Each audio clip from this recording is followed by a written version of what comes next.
আজকে আমি তোমাদের আলোচনা করব। দেখো তোমাদের সিলেবাসের একেবারে প্রথমে রয়েছে কি না ইউনিট 1 এ জিওটেকটনিক। সেই জিওটেকটনিকের একেবারে প্রথমে আছে earth tectonic and structural evolution with reference to geological time scale. আজকে আমি তোমাদের কাছে আলোচনা করব জিওলজিক্যাল টাইম স্কেল। খুব গুরুত্বপূর্ণ বিষয়, তোমাদের সিলেবাসের পরীক্ষায় প্রশ্ন আসে এবং এটি বুঝতেও হয়। জিওলজিক্যাল টাইম স্কেল, যাকে আমরা বাংলায় বলি ভূতাত্ত্বিক সময় সারণী, অর্থাৎ পৃথিবীর সৃষ্টি থেকে আজ পর্যন্ত নানান ঘটনা ঘটেছে, পৃথিবীর বিবর্তন হয়েছে, বিভিন্ন ভূমিরূপের বিবর্তন হয়েছে, গঠনগত বিবর্তন হয়েছে।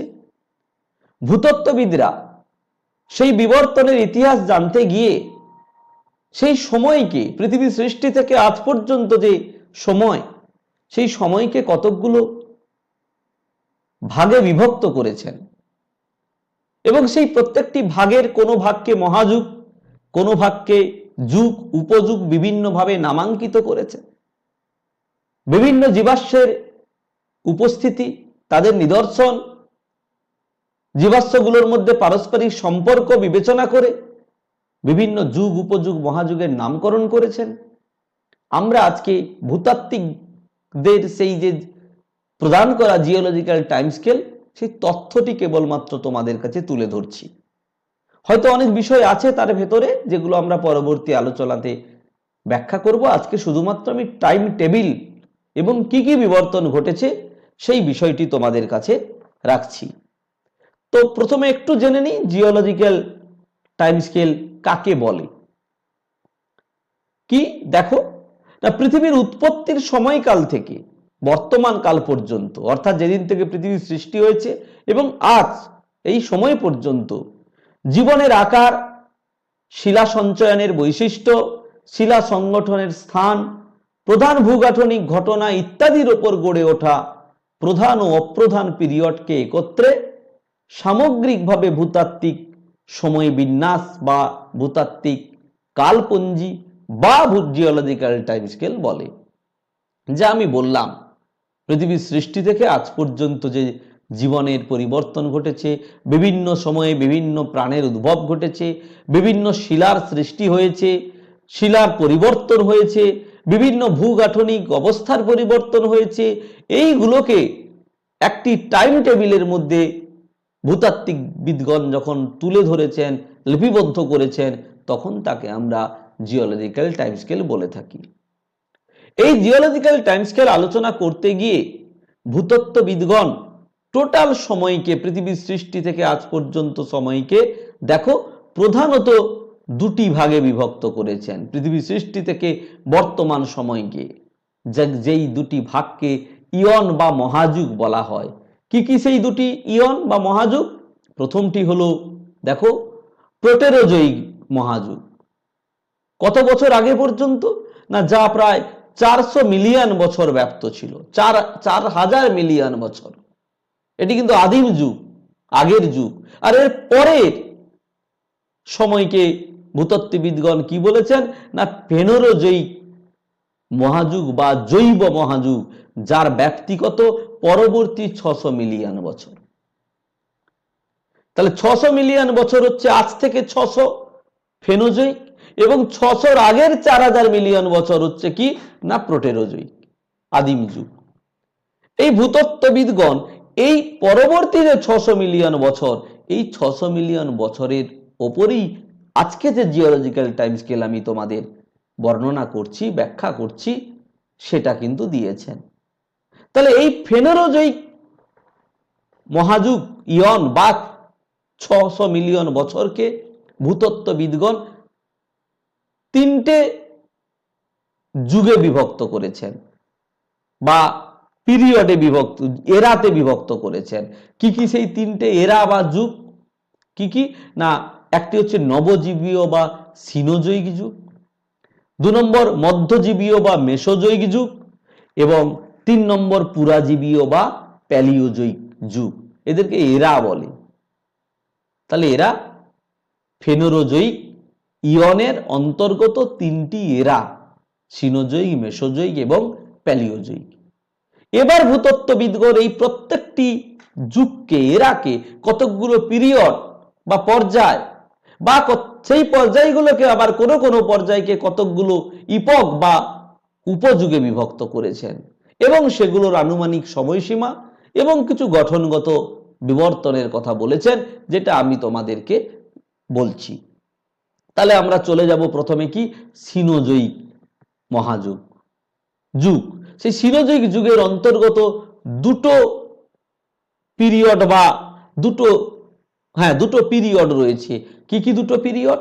না, প্রথম পিরিয়ড আমি টেবিলে দেখাচ্ছি, কোয়ার্টানারি পিরিয়ড। দেখো, এই কোয়ার্টানারি পিরিয়ডকে দুটো ইপকে বিভক্ত করা হয়েছে, একটি হোলোসিন বা আধুনিক এবং একটি প্লিস্টোসিন উপযুগ। এদের আনুমানিক সময়সীমা দেখো 10,000 বছরের কম। কার? না, হোলোসিন যুগের আধুনিক সময়সীমা, অর্থাৎ বর্তমান যেটা চলছে। আর এর আগের 18 লক্ষ বছর আগে পর্যন্ত ছিল কি না, প্লিস্টোসিন ইপক বা উপযুগ। এবং এই কোয়ার্টানারি যুগের ব্যাপ্তিকাল প্রায় 18 লক্ষ বছর। দেখো, এই সময় সারণী, এই যে আনুমানিক সময়সীমা বা ব্যাপ্তিকাল, এগুলো কিন্তু তোমরা যে বই পড়ছো সেই বইয়ের সাথে হুবহু নাও মিলতে পারে। বিভিন্ন বই, 4টে বইতে 4 রকম থাকতে পারে। মোটামুটি ধারে কাছে থাকবে, সিকুয়েন্সগুলো ঠিক থাকবে। আনুমানিক সময়সীমার 2 লক্ষ, 4 লক্ষ, 5 লক্ষ বছর কম বেশি হতে পারে। তাতে বিচলিত বা বিভ্রান্ত হওয়ার কোনো দরকার নেই।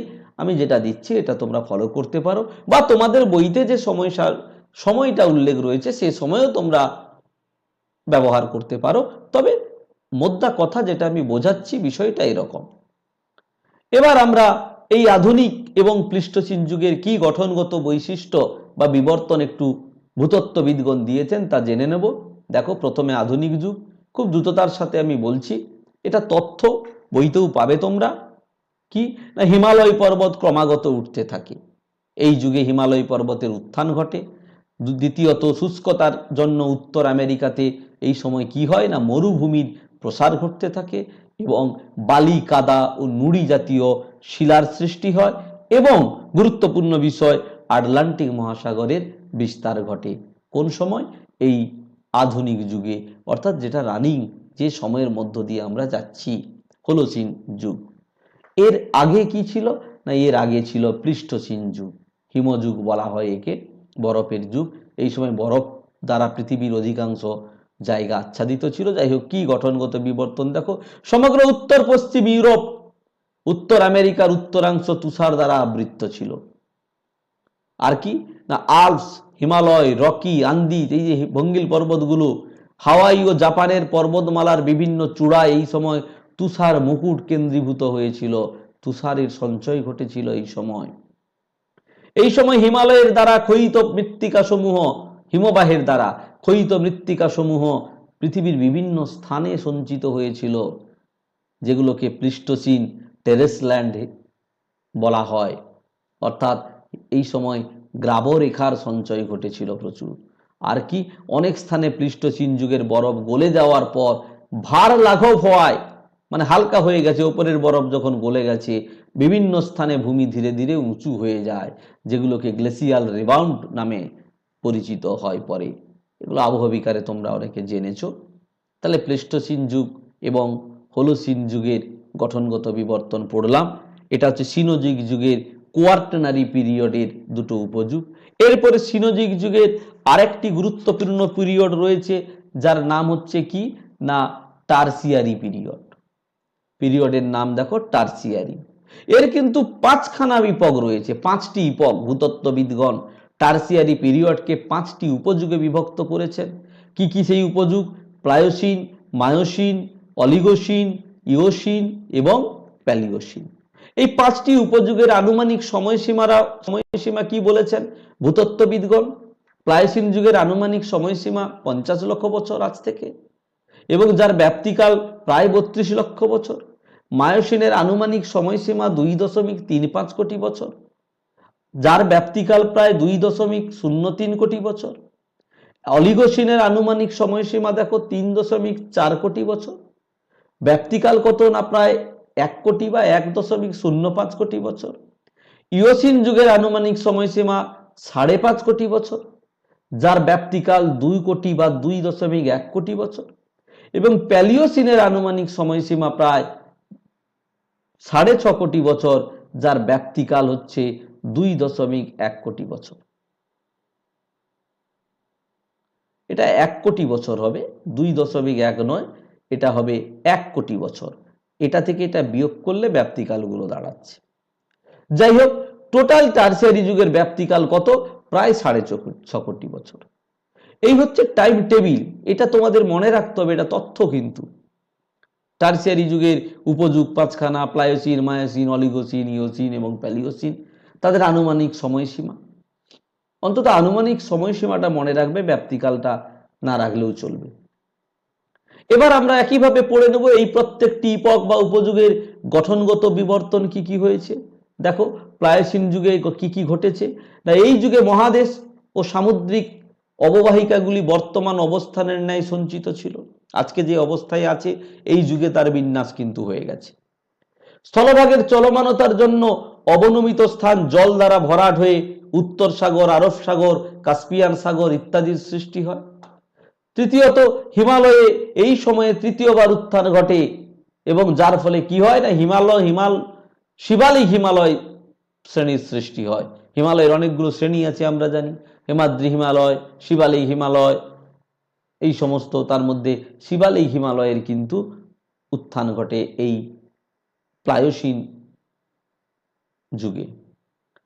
তারপর কি মায়োসিন গঠনগত বিবর্তন। এই সময় প্রবল ভূ আন্দোলনের ফলে সামুদ্রিক সঞ্চয়ের পরিমাণ হ্রাস পেতে থাকে এবং স্থলভাগের অঞ্চল বৃদ্ধি পায়। তার মানে সমুদ্র থেকে স্থলভাগগুলো আস্তে আস্তে জাগতে শুরু করে। ভূমধ্যসাগরের চারপাশ স্থলভাগ দ্বারা বেষ্টিত হয়। ভূমধ্যসাগরের চারপাশে যে দেশগুলো রয়েছে, সেই দেশগুলো এই সময় জেগে ওঠে। এশিয়া, ইউরোপ সংযুক্ত হয়ে যায় এবং বৃষ্টিপাতের আধিক্যের জন্য নগ্নিভবনের হার এই সময় বাড়তে শুরু করে। আবহবিকার ক্ষয়ভবন এই সময় বাড়ে বেশি করে। আল্পস পর্বতের উৎপত্তি ঘটেছিল এই মায়োসিন যুগে, এবং হিমালয় অঞ্চলের দ্বিতীয়বার উত্থান হয়, যার ফলে হিমাচল এবং হিমাদ্রি হিমালয়ের পুনরায় উত্থান ঘটে। মায়োসিন যুগ আমরা পড়লাম, একটু তাড়াতাড়ি আমি ব্যাখ্যা করছি দ্রুততার সাথে। তারপর কি না, অলিগোসিন। অলিগোসিন উপযুগে কি কি ঘটনা ঘটেছে না, এই সময় স্থলভাগের সম্প্রসারণ সূচিত হয়। স্থলভাগগুলো বাড়তে থাকে এবং সামুদ্রিক অঞ্চল অপেক্ষাকৃত একটু কমে যায়। তারপর আমেরিকা ও ইউরোপে নিবিড় ভূ আন্দোলন ঘটে এবং আল্পস পর্বতের গঠন প্রক্রিয়া ত্বরান্বিত হয়, অর্থাৎ আল্পস পর্বত দ্রুততার সাথে আল্পস পর্বত গঠিত হয়। এবং অলিগোসিনের আগে কি রয়েছে না, ইওসিন। কি না, এর গঠনগত বিবর্তন। এই সময় ইউরোপের বেশিরভাগ অংশ ভূমিভাগের অবনমনের জন্য সমুদ্রে নিমজ্জিত হয়ে যায়। ইউরোপের অনেকটা অংশ বসে যায় এবং সমুদ্রের তলায় চলে যায়। সমুদ্রতল সম্প্রসারণের জন্য সি ফ্লোর স্প্রেডিং হয়েছে, তোমরা টেকটনিকে পরে পড়বে। ভারত ও আটলান্টিক মহাসাগরের বিস্তার ঘটে, মানে আয়তনে বাড়ে, এবং আর্কটিক অঞ্চল, উত্তর অঞ্চল যেটা স্কটল্যান্ড, আয়ারল্যান্ড, উপদ্বীপীয় ভারত ব্যাসল্টিক লাভার পুরু স্তর দ্বারা আবৃত হয়। ব্যাসল্টিক লাভা, ব্যাসল্ট জাতীয় লাভা এই জায়গাগুলোতে জমা হয়। এবং সবশেষে টারসিয়ারি যুগের একদম আদিম যে উপযুগ, তা প্যালিওসিন। তার গঠনগত বিবর্তন কি না, ক্রিটেসিয়াস যুগের পর্বতগুলো, এরপরে আগে যে যুগ আসবে আমরা আলোচনা করব, সেই যুগের যে সৃষ্ট পর্বতগুলো, তার উচ্চতা কিন্তু এই প্যালিওসিন যুগে বাড়ে, এবং আর্কটিক অঞ্চল, ভারতের দাক্ষিণাত্য মালভূমি, পানামা, স্কটল্যান্ড প্রভৃতি অঞ্চলে লাভার সঞ্চয় ঘটতে থাকে। তাহলে মোটামুটি আমরা একেবারে প্রথম যে এরা সিনোজয়িক, তার যে দুটো পর্যায় কি কি, কোয়ার্টানারি এবং টারসিয়ারি, তাদের যে উপযুগগুলো, তার গঠনগত বিবর্তনগুলো বললাম। তোমরা মনে রাখবে, বারবার ভিডিওটি দেখে আয়ত্ত করার চেষ্টা করবে, বই থেকে পড়বে। এরপরে দেখো, আমরা পরের যে এরা বা যুগ চলে যাই, তার নাম হচ্ছে কি না, মেসোজয়িক বা মধ্যজীবীয় যুগ। এই মধ্যজীবীয় যুগকে বেশ কতকগুলো পিরিয়ডে ভাগ করা হয়েছে। দেখে নিই টাইম টেবিল ভূতত্ত্ববিদগণেরা কি দিয়েছেন না, তিনটে পিরিয়ডে ভাগ করেছি, তো ক্রিটেসিয়াস, জুরাসিক এবং ট্রায়াসিক। তাহলে মেসোজয়িক এরাকে তিনটে পর্যায়ে ভাগ করা হয়েছে, ক্রিটেসিয়াস, জুরাসিক, ট্রায়াসিক। এদের কোনো ইপক নেই, এদের কোনো ইপক নেই। ক্রিটেসিয়াস যুগের আনুমানিক সময়সীমা 14.4 কোটি বছর, জুরাসিক যুগের আনুমানিক সময়সীমা হচ্ছে 20.8 কোটি বছর, ক্রিটেসিয়াসের ব্যাপ্তিকাল প্রায় 7.9 কোটি বছর, জুরাসিক যুগের ব্যাপ্তিকাল 6.4 কোটি বছর এবং ট্রায়াসিক যুগের আনুমানিক সময়সীমা 24.5 কোটি বছর, যার ব্যাপ্তিকাল 3.7 কোটি বছর। এবং এই সমগ্র মেসোজয়িক যুগের টোটাল ব্যাপ্তিকাল হচ্ছে প্রায় 18 কোটি বছর। তাহলে এই যুগগুলোর, এই পিরিয়ডগুলোর কিছু গঠনগত বৈশিষ্ট্য আছে, ভূতত্ত্ববিদগণ যা বলেছেন দেখে নিই সেগুলো সংক্ষেপে। কি তা ক্রিটেসিয়াস যুগে কি ঘটনা ঘটেছে? তা ক্রমাগত প্যানজিয়ার উপাদানগুলোর গঠন ও স্থানান্তর চলতে থাকে। প্যানজিয়া কি তোমরা পড়েছো আগে, আবারও পড়াবো আমি পরের আলোচনাতে। ওয়েগনার বলেছিলেন পৃথিবীর সমস্ত স্থলভাগগুলো একসাথে কেন্দ্রীভূত ছিল এবং একটি বৃহৎ যে মহাদেশ তৈরি করেছিল তার নাম প্যানজিয়া। যাই এগুলো আমরা পরে আলোচনা করব। তো এই প্যানজিয়ার গঠন ও স্থানান্তর চলে এই সময়। ভারত মহাসাগর ও আটলান্টিক মহাসাগরের সৃষ্টি হয় এই ক্রিটেসিয়াস যুগে। ইউরাল পর্বত ক্রমাগত উঠতে থাকে, রকি পর্বতের উত্থান ঘটে এবং চক ও খড়িমাটি জাতীয় শিলার সৃষ্টি হয় এই ক্রিটেসিয়াস যুগে। আর এর আগের যুগের নাম কি না জুরাসিক যুগ। খুব গুরুত্বপূর্ণ গঠনগত বিবর্তন কি, প্যানজিয়ার উপাদানগুলির স্থানান্তর ঘটে। এশিয়া ও ইউরোপের বেশিরভাগ অংশ জলের তলায় থাকে এই সময় এবং কি এশিয়া মহাদেশ ইউরোপ থেকে বিচ্ছিন্ন হয়। এগুলো হলো জুরাসিক যুগের গঠনগত ইভলিউশন, বিবর্তন।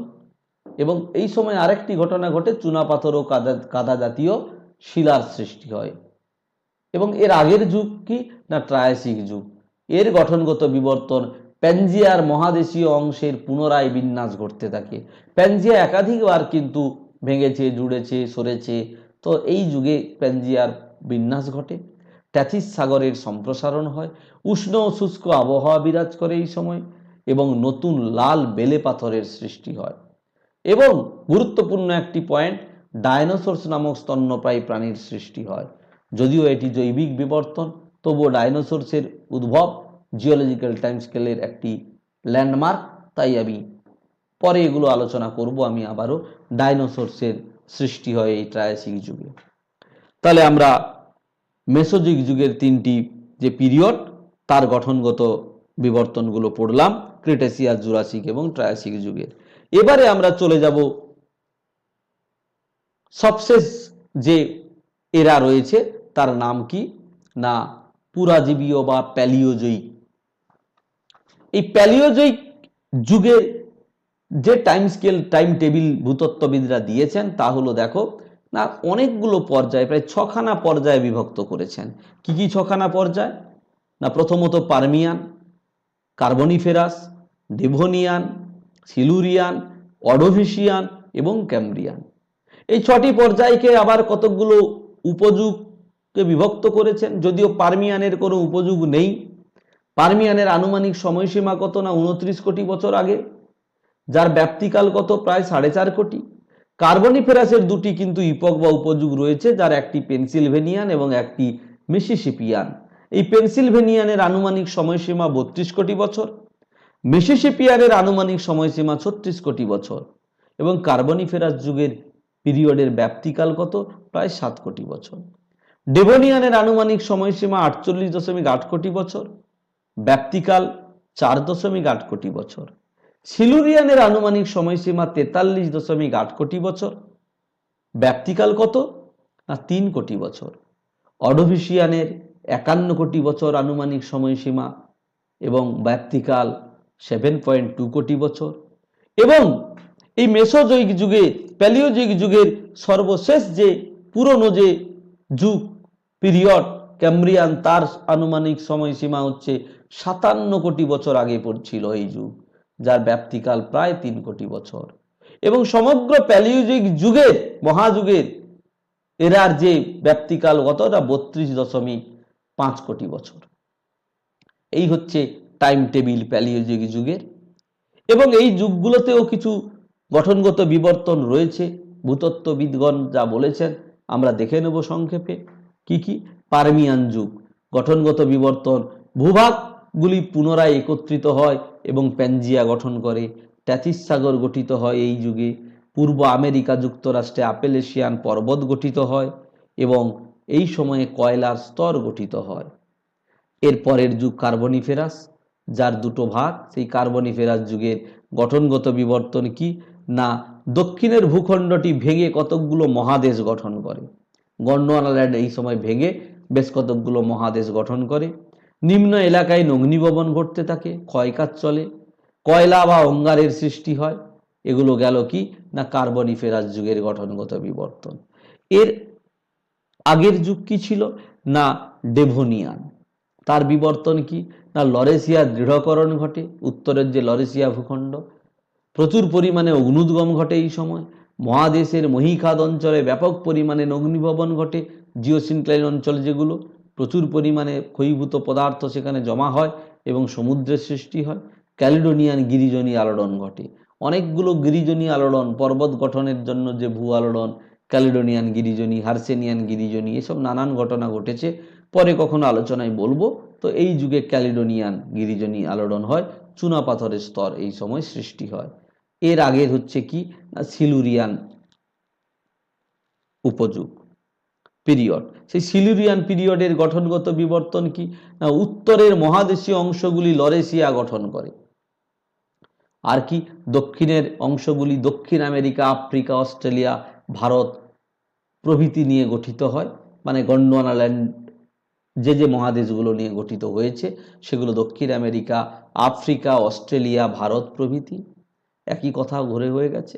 সমুদ্রতল উত্থিত হয় কিন্তু পুনরায় স্বস্থানে অবস্থান করে এবং বেলে পাথরের সৃষ্টি হয় এই সিলুরিয়ান পিরিয়ডে। এবং তার আগের যুগ হচ্ছে কি অর্ডোভিশিয়ান। গঠনগত বিবর্তন কি উত্তরের মহাদেশীয় অংশটি ক্রমশ ভাঙতে শুরু করে, মানে লরেশিয়া আবার ভাঙতে শুরু করলো।